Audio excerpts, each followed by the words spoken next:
Hello everyone, welcome back to my channel. It's Yvette with Yvette's Junk Journal Shop, and in today's video I'm doing my first in a monthly series of videos that I'm going to highlight an artist in my shop. So this is my featured artist of the month, and Michele Wynne is going to be my first artist that I'm going to feature. And I chose Michele because I've always admired her work, and she was one of the first ones to send me consignment journals when I started my business. So I wanted to highlight her journals and bring them kind of back to the surface and show them to you again, the ones that I still have in my shop. So all of these journals that are on my table are listed in my shop. They've been there for a little while, but that's when I was first starting. I had like 2 people in my coffee shop, so I wanted to bring these items back to your attention, and I'll be doing that over the course of the next few months.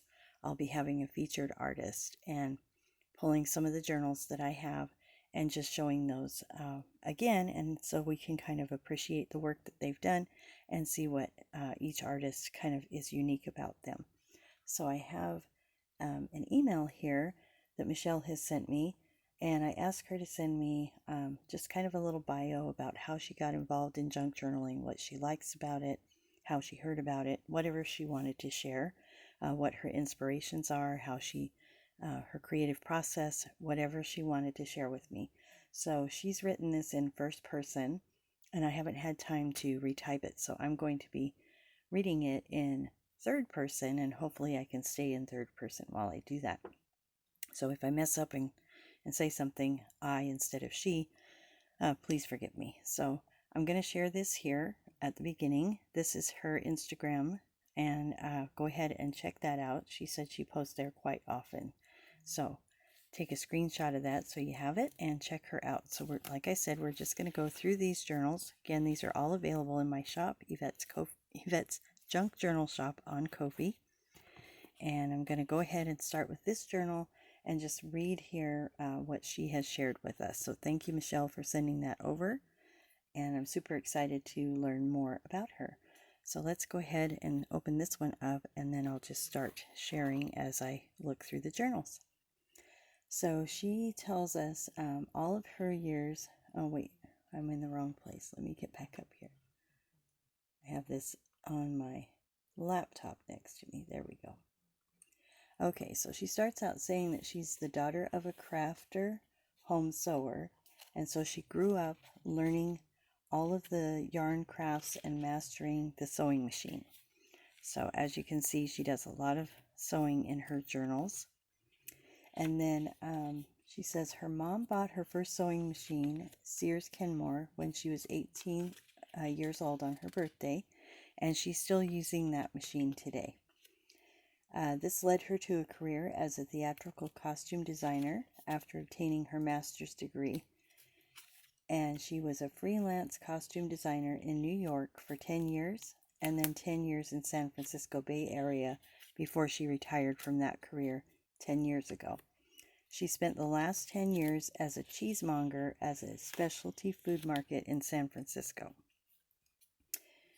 Her year studying then worked into theater, requiring a lot of research long before the internet was available as we know it today, and easily to find things now. But she had a huge collection of pictorial research, books, postcards, museum catalogs, and travel ephemera that eventually needed a new purpose, which led her into making junk journaling, or junk journals. Throughout all of this time, she'd been doing mixed media art, and she was hooked on Zentangle for several years, participating in swaps and various challenges. She then started making hand-bound books to showcase her mail art swaps and also her own mixed media. Then, let me tie this up before I continue on, because it's kind of hard to do this, but I'm learning. Let's just say that. I'm learning. Okay, so she said throughout all of that, she found junk journaling when she came across Rosemary Morris's Facebook group about 6 years ago. So she created her first junk journal for a swap in that group. So maybe if you don't know that group, you could check that out on Facebook.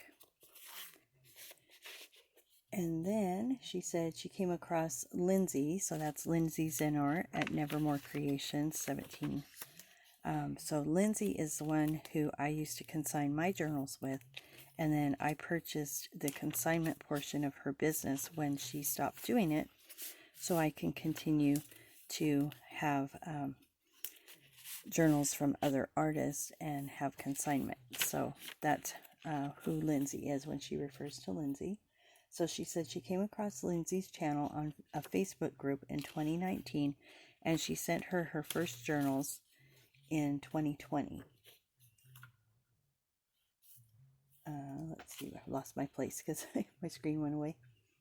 She was inspired by her and the artists that she shared on her channel, and she purchased several items through Lindsay's shop over the years, and she learned so much just by opening up the books that she purchased. So that is a good way, if you're new to junk journaling, a great way to get inspired is to purchase someone else's work. So that's what Michele did, and that was the aha moment that she just got from watching the videos. So that's probably, she said that's probably her favorite thing about junk journaling is the community and the sharing and the inspiration that we all share with one another. So I've noticed that as well in the junk journal community, and I try to promote that here on my channel, where like nothing's a secret, right? We just share things openly, and it's all for the good of the community. And I love that about junk journaling. There's not a whole lot of competition or, you know, oh, I can do that better. You know, it's like, oh, you just appreciate what you see, maybe get some inspiration from it. And I've noticed a lot of times when someone sees an idea from one place and they, you know, do a tutorial or something, make a journal, use that idea.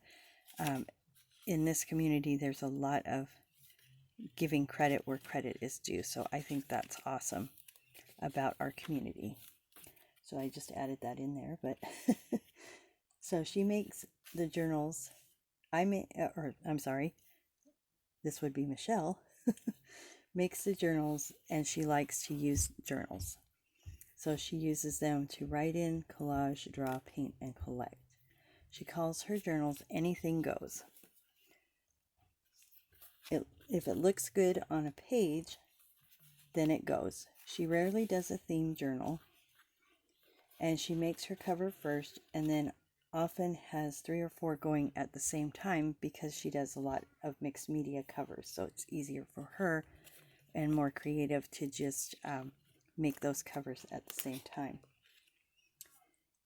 And then while allowing for dry time, she says. So yeah, mixed media is a lot of layering and a lot of dry time. Excuse me, my grandson just woke up. She's currently working on a family history journal. She traveled to Ontario, Canada over the summer, where all of her cousins live. And she was born in Vancouver, but she grew up in California. And when she comes home, she had tons of family photos, stories, and memories. And she'll be trying to put those into memory books over the coming years, she says. So as you can see in her beautiful journals, as I'm just flipping through here, she's very creative. I love her mixed media and her talent for layering, but I've always admired her work, and I myself find a lot of inspiration from what Michele has made through the years that I've seen. So I'm going to go to the next journal here, and I have just a little bit more to read here from what she shared with us.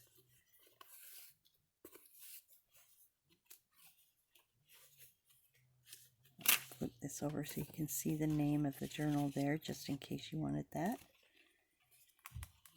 And then she says she started beading last year, so we do have that in common, her and I. We love to do beadwork. And she brought 2 kittens into her studio apartment in August. So she's trying to do everything around the kittens. So she posts some pretty funny pictures of her cats. I've seen those on Instagram. They're pretty funny. So real character in those two. So anyway, check that out. You'll get a kick. So she posts pretty regularly about what she's working on, and she has plenty of cat pictures on her Instagram page. So, and we're also friends on Facebook, and I see her little kittens on there. They make me laugh.